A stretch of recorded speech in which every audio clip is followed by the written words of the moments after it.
दोस्तों, क्या बांग्लादेश का चेहरा वाकई बदल रहा है या फिर यह सिर्फ सत्ता की कुर्सी तक पहुंचने का एक नया नकाब है?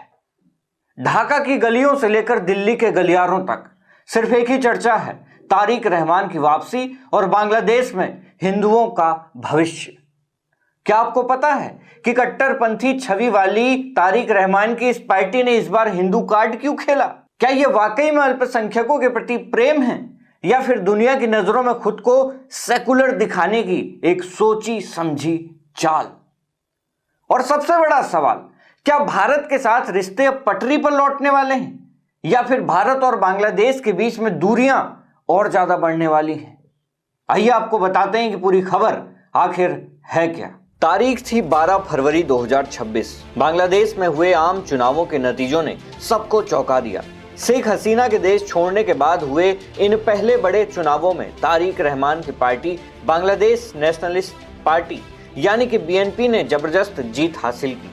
300 सीटों वाली संसद में बीएनपी और उसके सहयोगियों ने 210 से ज्यादा सीटें जीतकर सत्ता पर कब्जा कर लिया। लेकिन इस जीत के पीछे एक ऐसी कहानी है जो आंकड़ों में छिपी है। दोस्तों, इस बार के चुनाव में सबकी नजरें इस बात पर थी कि बीएनपी, जिसे अक्सर भारत विरोधी और दक्षिणपंथी माना जाता है, अल्पसंख्यकों के साथ कैसा व्यवहार करती है। तारिक रहमान ने इस चुनाव में अपनी रणनीति बदलते हुए इंक्लूसिव बांग्लादेश का नारा दिया था। चुनाव आयोग के आंकड़ों के अनुसार इस चुनाव में कुल 79 अल्पसंख्यक उम्मीदवारों ने अपनी किस्मत आजमाई।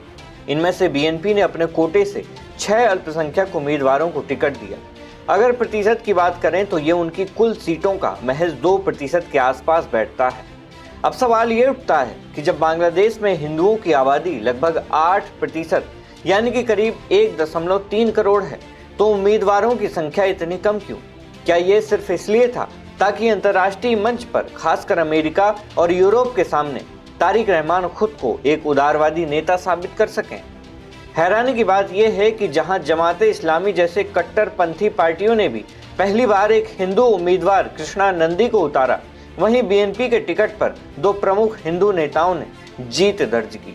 पहले हैं गोयेश्वर चंद्र राय, जो ढाका की एक अहम सीट से जीत कर आए हैं, और दूसरे हैं निताई राय चौधरी, जिन्होंने मागुरा जिले से जीत हासिल की। इन इलाकों में हिंदू वोट बैंक की अगर बात करें तो मागुरा और खुलना जैसे क्षेत्रों में हिंदुओं का वोट प्रतिशत 10% से 15 के बीच में है। जीत का यह अंतर बताता है कि इन हिंदू नेताओं को न केवल अपनी कम्युनिटी बल्कि बहुसंख्यक मुस्लिमों का भी समर्थन मिला, जो बदलाव चाहते थे।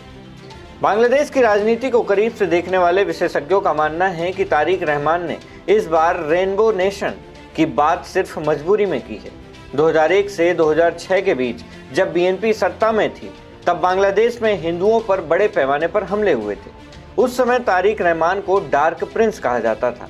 अब 17 साल के निर्वासन के बाद वे जानते हैं कि अगर उन्हें वैश्विक निवेश और मान्यता चाहिए तो उन्हें अपनी छवि कट्टरपंथी से बदलकर सेकुलर करनी होगी। अब आते हैं उस सवाल पर जो हर हिंदुस्तानी के मन में है कि क्या नई सरकार भारत के साथ अच्छे रिश्ते बना पाएगी? दोस्तों, इसके पीछे कई अहम कारण और चुनौतियां हैं। पहला, बीएनपी का इतिहास भारत के प्रति हमेशा से संदेहास्पद रहा है। 2004 का चिटगांव आर्म्स हॉल केस, जिसमें भारत के पूर्वोत्तर राज्यों के विद्रोहियों को हथियार देने की साजिश रची गई थी, उसमें तारिक रहमान का नाम प्रमुखता से आया था। दूसरा, शेख हसीना फिलहाल भारत में शरण लिए हुए हैं। बांग्लादेश की नई सरकार और वहां की जनता के एक बड़े वर्ग में हसीना के प्रति गुस्सा है।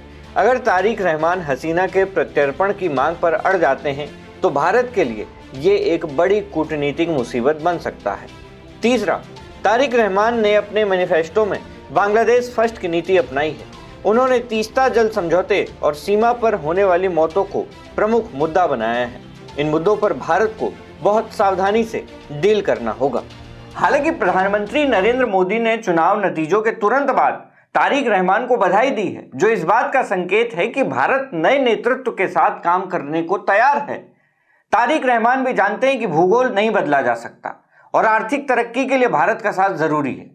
बांग्लादेश के आम लोगों में एक उम्मीद तो है, लेकिन हिंदू अल्पसंख्यकों के मन में अभी भी डर बना हुआ है। पिछले साल हुई हिंसा की यादें अभी ताजा हैं। अगर तारिक रहमान अपने वादे के मुताबिक सुरक्षा नहीं दे पाए तो यह सेकुलरिज्म का दावा रेत के घरौंदे की तरह ढह जाएगा। दोस्तों, बांग्लादेश के इस सियासी बदलाव को आप कैसे देखते हैं? क्या आपको लगता है कि तारिक रहमान वाकई में बदल गए हैं, या ये सब सिर्फ सत्ता पाने का एक तरीका है? आपका क्या मानना है? अपनी राय हमें कमेंट बॉक्स में जरूर दें। मैं उमेश द्विवेदी और आप देख रहे थे सरकारी